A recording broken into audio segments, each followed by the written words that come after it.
Dude, where's Dominic at, man? Oh, man, what happened to your hair? Oh. What are you doing in here, man? Hey, man. Take it easy, man. Take it easy. What's up, guys? This is Dom P. This is Forefront Hot Rod Show. And what we're doing today is we are finally getting somewhere and some good progress on the lower cowl, the upper cowl removal. And today what we're doing is we're mocking up the lower cowl. Now what I did is I took some soap and water, just cleaned up underneath the cowl.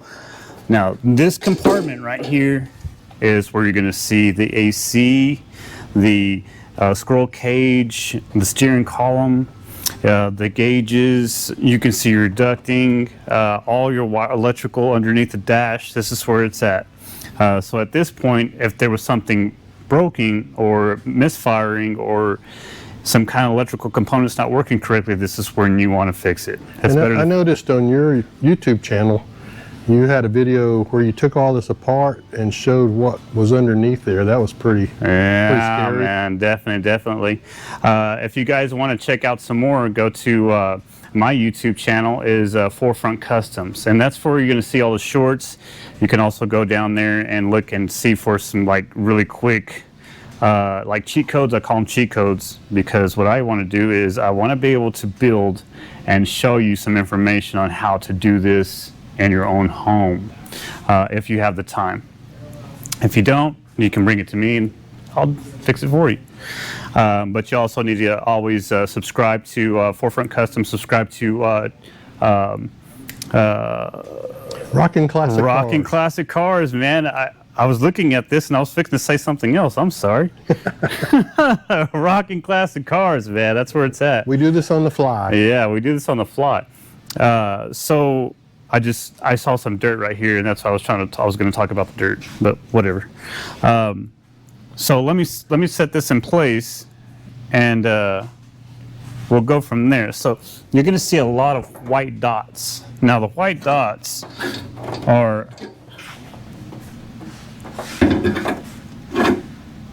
and this is going to be pretty cool right here too, because once so let it land in place. Make sure that's where it's going to go, because that's its final destination. This thing gets spot welded in, and you guys get to see a little bit of that too. So what's up with the white dots? So the white dots are markings to where I need to take my hole punch and stamp out the holes, and you guys get to see a little bit of that. So let's kind of get it rolling right here. I work kind of fast too, so not your typical tech, man. I just enjoy doing what I do, and the more I find myself, I get lost in my work.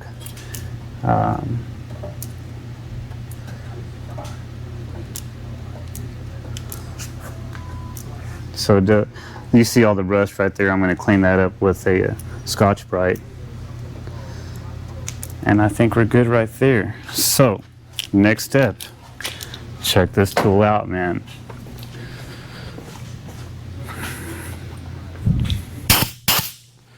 So, thank you, Super Tech, for always purchasing our tools for us. James is super awesome. Thank you, Jody, for always allowing us to build dreams and make cool stuff happen. So here we go. So let me show you what this deal does right here. I'm just going to set it right here in place. Check this out, man. So all I'm going to do is I'm going to stick the sheet metal through that little slit right there. So I go to my markings. Let's see, probably this one right here. And that's what it does. Oh, awesome. Look how fast it goes, man. It's so easy.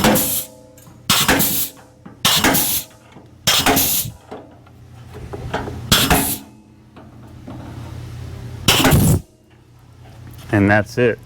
Now these over here I don't know if I can get it with this one. I'll have to do it with the other one. There's a couple tool setups that I have that I'm able to use for stamping these holes.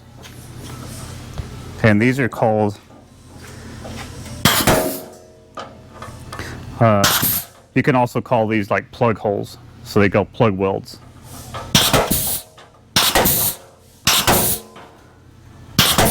I grew up with a lot of old school saying, go in there, plug them holes up, boy. I was like, oh, my bad. All right, man. Hey, man. So there we go. You probably didn't have this. No, man. This hole punch back then. It was drills and hammers, bro. Wow. Drills and hammers. Very time consuming. Yeah. So, let's stick that back in place. Now, you always want to put it back in the position that it's going to be in permanently. Because if you don't, your measurements or your markings will be incorrect, and you don't want that. Let me hop over here.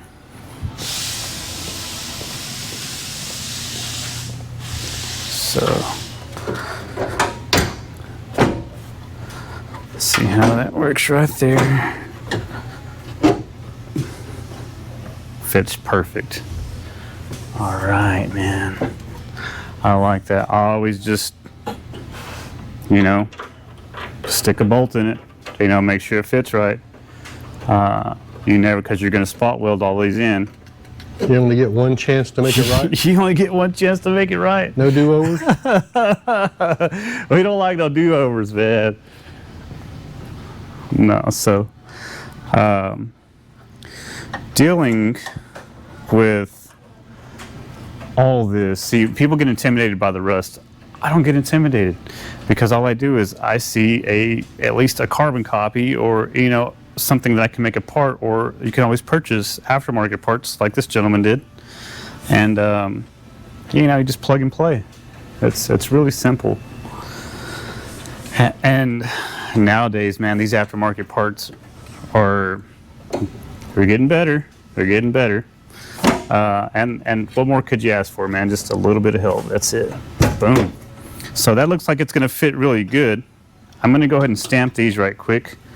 Won't be able to use this, so I have to do an alternative. All that's set in place. Let me show you guys what came in.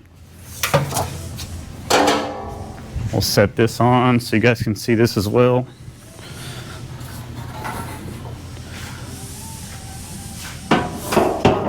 So there's the upper cowl. Wow, that fits really good, man. Nice. Nice. Let's open this box up right quick.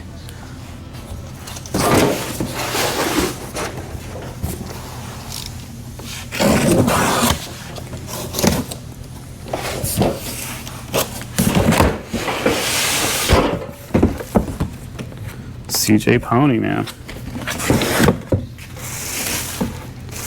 All right, man. These are our aprons. So instead of building all the top part of the apron, the customer ordered aprons, and this looks like the left front apron. Okay. So that's going to go right there.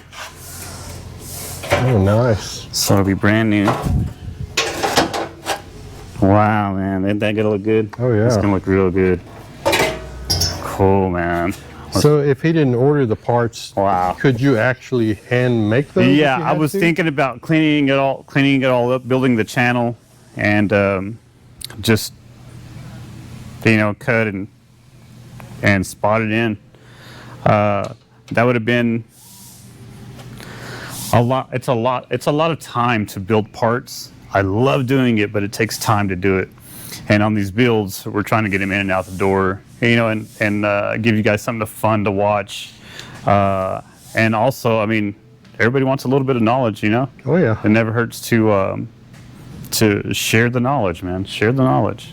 That's so if somebody was doing this and the budget versus hand making it or buying the parts Is it about the same? Because I would think it takes a lot of labor to make Probably more efficient for you if you're not familiar with the English wheel and the shrinker stretcher and the planishing wheel to buy the part. Now, for me to make the part, it's cool, but it's expensive. Yeah, I'm sure. Just the labor involved. Yeah, it's really labor intensive, but it's fun. I enjoy it. You know, takes me to a different place. Oh yeah. And there's our other panel, so that'll go underneath and. It's gonna be nice. Yeah, definitely, dude. This is the front right. Okay. Wow, so they all came in. Good, good, good. I love that part. Yeah. And we better over here with the lighting. Yeah. Oh yeah. Is that a lot? Is that the front? This is the rear. Do I have it right?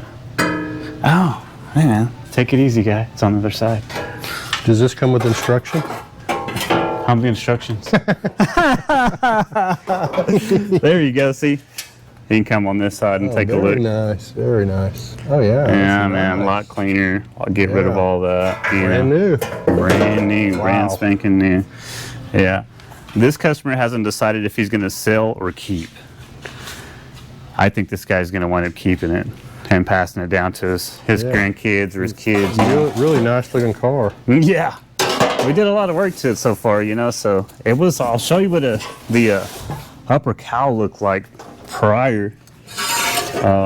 That's it. Just a little bit of rust in there? Yeah, man. He said when it rained inside his car. I bet it did. Wow. So that was there. Wow. I went from that to that.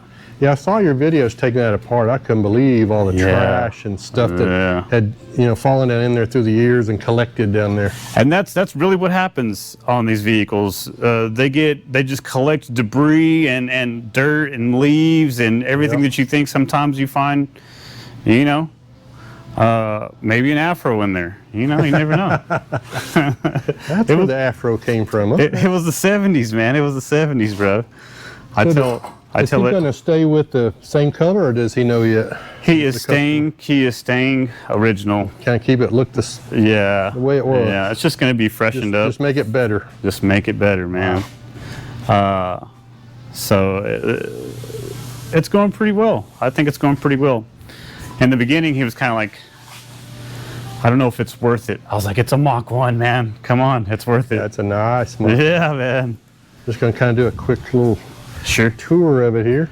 Yeah. Like I say, you can see a whole lot of short videos on Forefront Customs YouTube channel. Be sure and like and subscribe to Rockin' Classic Cars, man. Without Rockin' Classic Cars, you wouldn't be seeing what we're doing right now. That's awesome.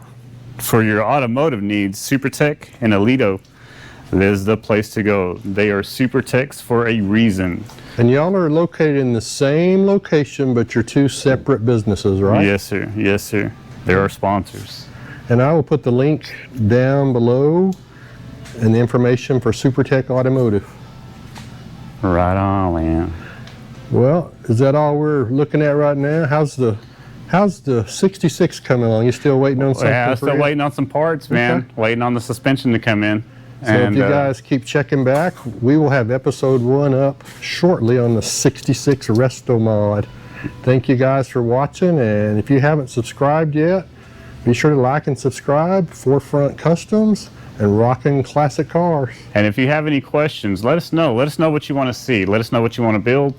Let us know what we can build for you. Also, let us know, we're thinking about having a car show pretty soon, so let us know what you think about that, and we'll let you know what we think about it. Okay, Dominic, we'll check back in on you. Take it easy, brother, man. All right, man. Next time. Next time.